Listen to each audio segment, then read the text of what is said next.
Hey guys, Blake Wilkey here. We're in San Diego at the Shark Den where we build sharks. Let's go check out some of the toys that you guys might have seen online that we thrash with on the regular. This is the Munster. She's kind of been in hibernation for the last 3 years. Volkswagen inspired, one-off body that we're gonna bring back to life.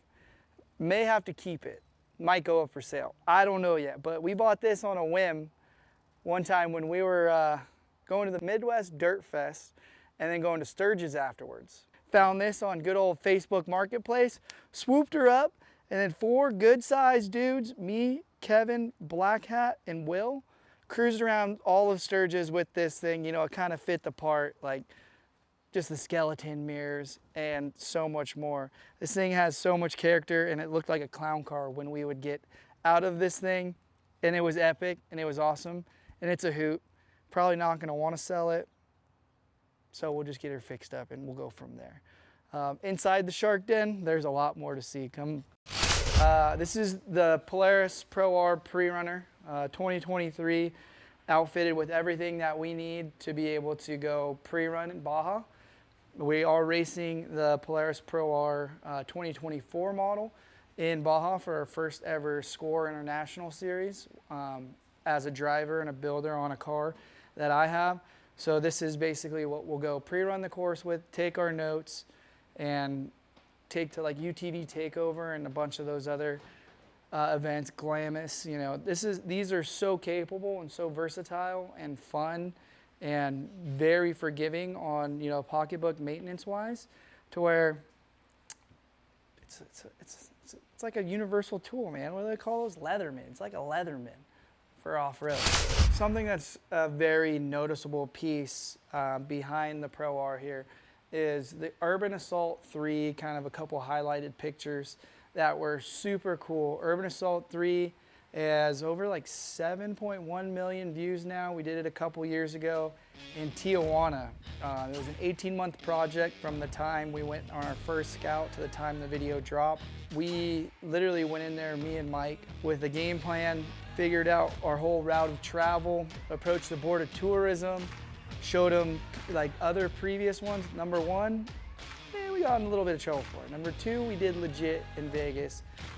And obviously we couldn't do one here in San Diego because of the first one. I don't think we would have got the permits for it. So we said, let's do it like the closest next spot to San Diego that would be even sketchier, more of a challenge, plus it has like a bunch of rolling hills and awesome backdrops.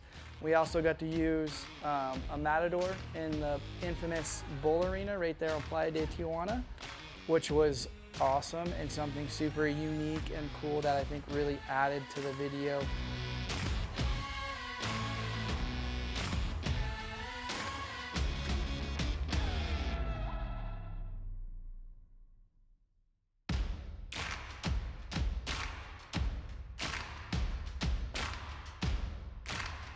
The other picture is like in the heart of the hills, not too far from the big flag, where people were just cheering us on and they were super stoked to like see us doing this. You know, if you did this somewhere in San Diego, you'd probably have a lot of pissed off people. Down there, they were hooting and hollering, they wanted more, and they were about it, and they were willing to support it in any way, shape, or form.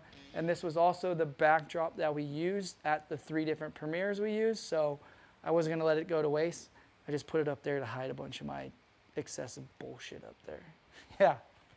This is like the mini death boat. The death boat's up there. We'll show you the OG death boat. But this is a 6-foot Sitka boat that has custom aluminum. I did a roll cage, aluminum work, tin work. It's a Yamaha 760 2-stroke, but this thing's sweet. We got Fred and Ed. They're both chilling in here. And this thing's gonna be lightweight, have plenty of power to maybe even backflip. We're gonna play with a few different weight bias and some trim, but we wanna do something different that no one else is doing with these boats. The death boat, you'll see we did some Havasu assault with the death boat behind Megalodon, which is also up there that you guys will see where we're doing wheelies in a long travel trailer, but we'll get into that in a little bit. The builds in my shop all have derived with different shark names. Not sure what we're gonna call this yet. Maybe the minnow shark. AKA mini death boat. But everything that I try to attach my builds to, I want them to stand out and be super unique and have like the most character, or like, you know, some sort of flashiness to them with colorways or something that either bring me back to growing up in the early 90s with hot rod jet boats, the buggy culture. Like the colors were just loud and awesome. And I think it's something that also people that watch these builds, when you attach like a shark name to them, they gravitate towards it and then they don't forget it as easily. And that's something for me that I guess makes an impression that lasts a lifetime. This is basically the Class 11, the Volkswagen OG stuff going on right here. This was a car that I built originally about 6 years ago. This is the Slug Shark. You know, slug bug, slug shark was super fitting. So I built a second car that was a little bit lighter than the original one that was mainly built for just like the desert races that were going on. But then when short course came around, there was no real weight limit as long as, you know, some of the main structures in the car had the OD and the wall thickness needed to pass tech. So that is where the Mako Shark was born. A lighter, faster, more short course oriented, yet still had desert capabilities. And I'll show you guys why it has the desert capabilities, but still can go run with the best of them in short course, being right at the threshold of the weight limit. Something really cool and innovative that I did on this car was for short course, since we're not running a spare tire in the rear and or up front like that, you know, people do that differently. I noticed in short course, when you get off the throttle and you get on the brakes, sometimes you don't have that much steering because you don't have hardly any weight on the front ends of these vehicles. So I put a tank in the front, and then when I go to the desert, I also have a tank that sits behind the seats. So you do get shock fade, and sometimes depending on the terrain you're going through, you can feel if the front or the rear is fading faster. So I can bias my fuel from the front to rear to give me more resistance in the front. And or when I'm doing short course stuff, I really like having the weight up front, so I have more weight on the front tires to steer and get this thing, the ass end to rotate, which will help make part of the corner for you. But basically in the back, instead of welding a ton of extra stuff into this car, in the back of this I have modular capabilities of putting spare tire in the rear. Right now it's very open and there's nothing back there. But when I go do my desert setup stuff, everything kind of clamps or bolts in with a couple of bolts to where now like I can throw the weight back in it, but if I want to go short course racing, I can still keep it light, thin, and mean. And this car is about 150 pounds lighter than the original OG Slug Shark, because when these things only make, you know, like 82 horsepower, the weight is so substantial. Like if I put a friend in there and drive it versus when that friend's out of there, it's super noticeable.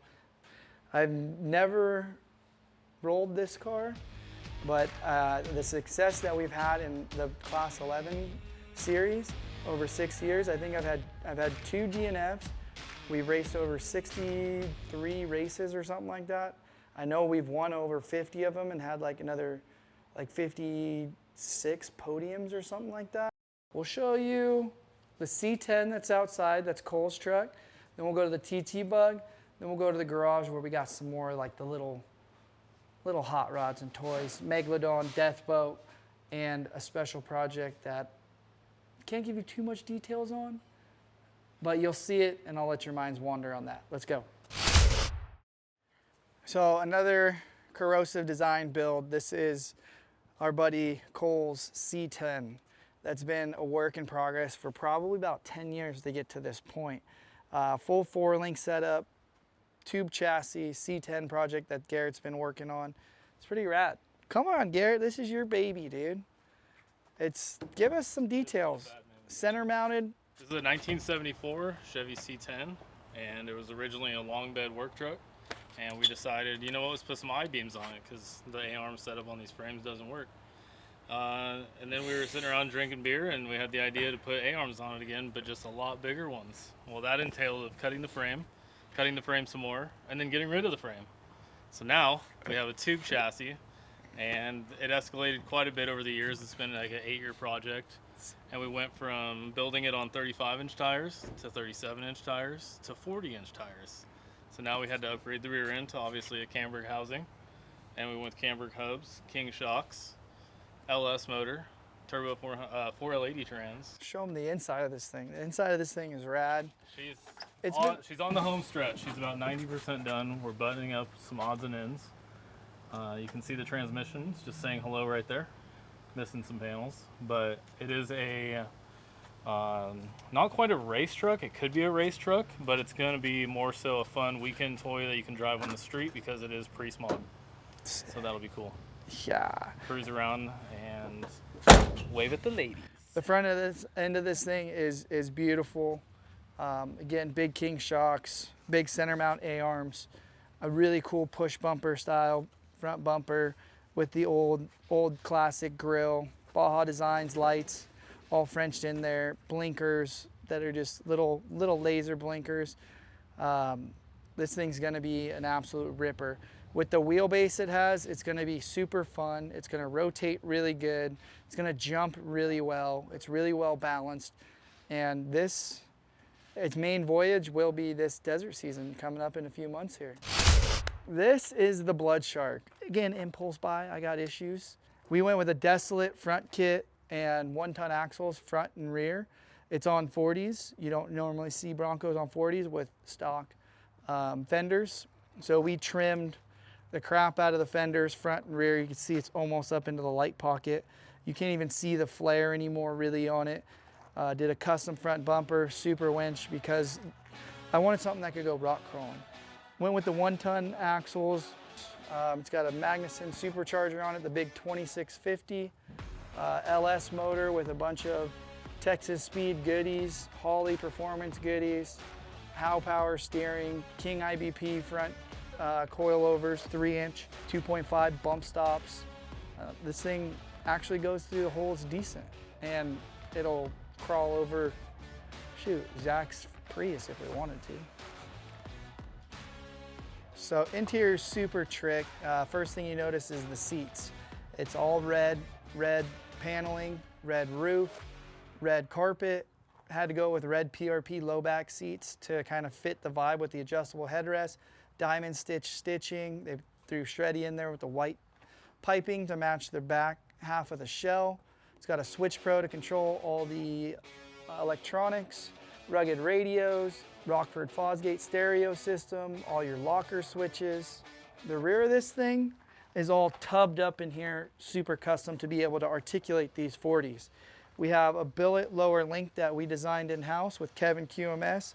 Some of these corners of the vehicle have scratches on them.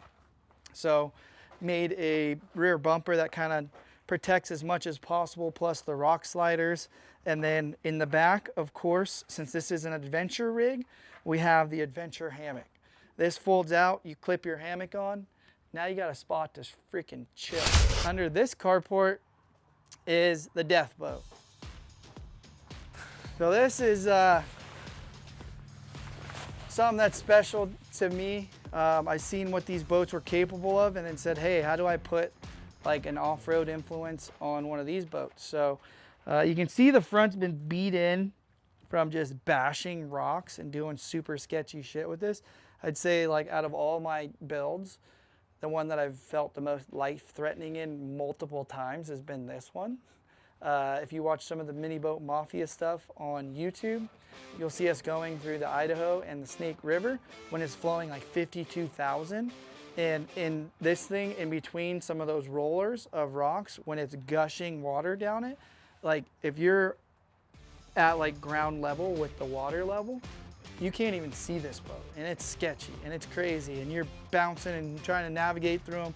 Plus you're getting a bunch of cavitation for the pump, so you lose forward drive, and it's just like, you know, is this the day I meet my maker? Well, this thing's sick. Independent rear suspension with a buggy style trailing arm, King coilover, triple bypass 2.5, like with 2-inch hollow hubs, like super unique. Never really seen that on a mini boat before. but we went ham on this thing. The dash and center console is all full custom, to where basically this is a one of one. You know, people have tried to duplicate it, but I think when I built this 5, 6, 7 years ago, it hasn't been done. And this thing has 280 horsepower. So with jet propulsions, there's a lot of wasted energy. So that 280 horsepower on paper sounds amazing, but to get all that we can, we change the scat track impellers. And basically we have different pitches. If we're gonna go to the river and we're gonna cruise and we're gonna go fast, we'll put a taller pitch impeller on it to get more top end. But if we're gonna tow a wakeboarder, or we're gonna go in these gnarly river freaking adventures, then we'll put something with a heavier pitch on it to give it more torque and more bottom, and it's a dual impeller. So it's cool. It's like gear ratios in a vehicle. For this, that's all done with the impeller on this bad boy.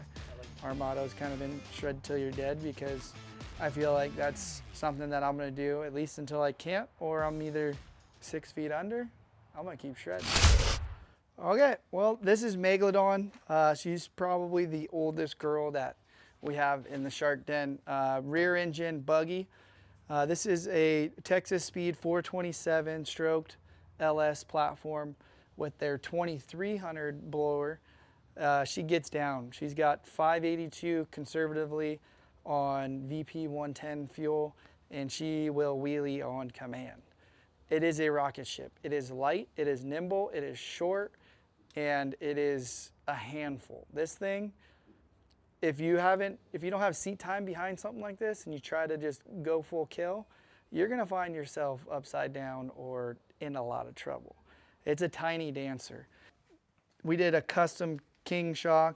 This was all done by Mr. Brett King himself, because the old shocks that I had on this originally were used and abused. So as just being partners for many years, he's like surprised me with these. Last time I had them rebuilt, he took all the measurements and made a custom set of pink Cerakoted shocks to kind of match the theme. And that over there is the Scumbug. We can give you a quick glimpse at it, but I can't really go into detail of what we're doing with that prior to SEMA. That's the Scumbug. You can tell she's cut apart, so we got some things in store for that. And then more three-wheelers. This is the Village Idiot. Time trials at the desert, shotgun a beer, do a hot lap. If you're set the fastest lap, you know, you don't have to chug another beer to go for another fast lap time. The Mini RCR, electric three-wheeler, street legal.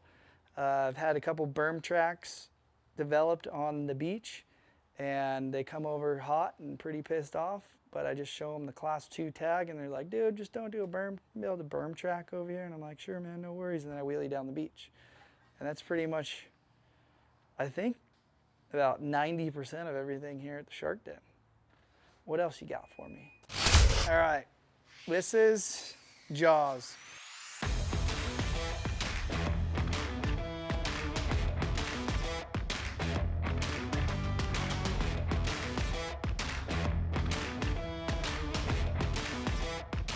This is something that a lot of people have seen online, on social media, YouTube, the whole shebang. This is a full tube chassis, purpose-built trophy bug.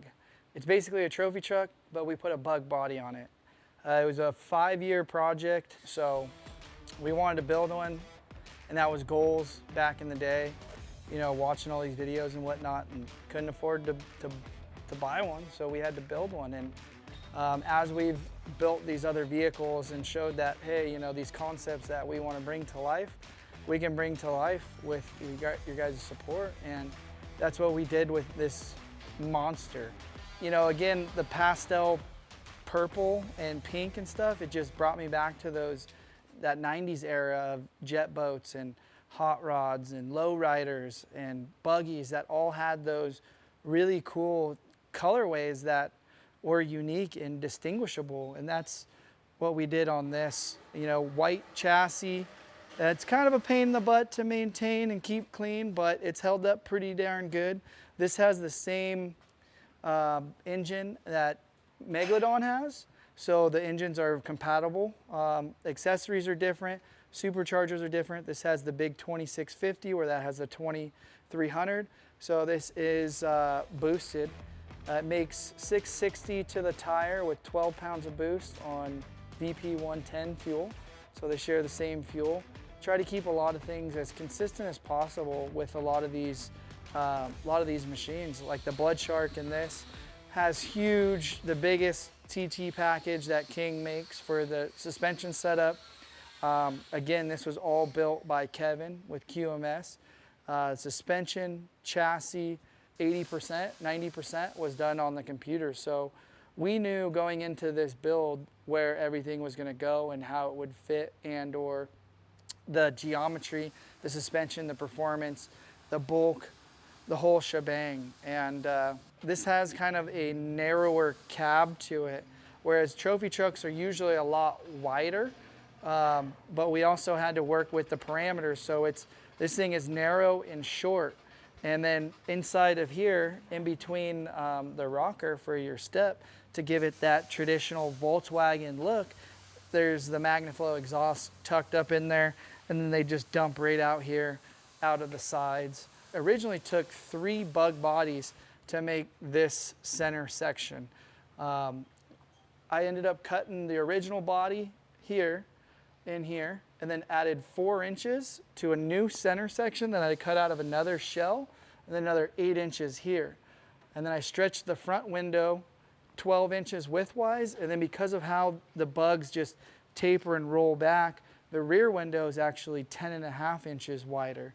From there, after Kevin scanned it, is when he built the chassis. After the chassis was built, he then used SolidWorks again and Shape to design the fenders to work within the tire size, the cycling of the suspension, and Fiberworks brought this body to life, or CNC shaped the foam on their machine and then made a plug out of that foam, and this is a full custom one-off body. People can actually buy it because if other people want to get creative with a Volkswagen Bug, have at it, build something cool, use this body, and I'd be stoked and honored. It's got all the big Camburg trophy truck hubs, the 325s rears, the 25 fronts, big Willwood brakes, the big 4-inch housing with their standard upper mounts or lower ones. We did a full custom billet lower mount. Most trophy trucks, actually probably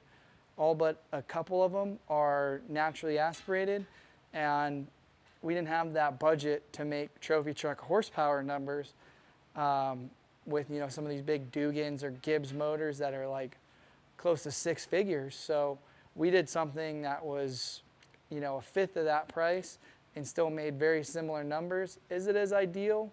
No, but we figured a way out to utilize the power that we had and match that with the torque converter as well as the transmission and the underdrive and the rear diff, and we played around with those, all those working together in sync to have something that still has the torque that we need, but also can get up there in the top speed numbers when everything's locked out, and trying to keep it cool.